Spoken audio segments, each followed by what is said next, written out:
আসসালামু আলাইকুম বন্ধুরা।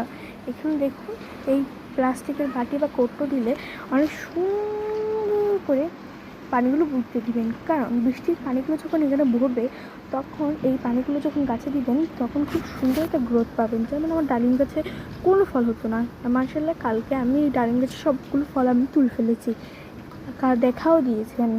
আর এখানে দেখুন এই পেঁয়াজটার অবস্থা দেখছেন, এগুলোই আমি লাগাবো আবার। আর এই যে দেখেন আমার এই সুপ গাছটা কী অবস্থা হয়েছে, বলার মতো না। এখানে এইটা বাটিটা আর একটা তুলসী গাছ। সো আবার রাত্রে তো এখন প্রচণ্ড বৃষ্টি হচ্ছে, ঝড় তুফানের মতন হচ্ছে। আর আজকের মতন এতটুকু রাখি, আর এই কাজটা সম্পূর্ণ আপনারা করবেন, করে ওদের গাছে দিবেন পানিটা, তাহলে আপনাদের সুন্দর একটা গ্রোথ হবে।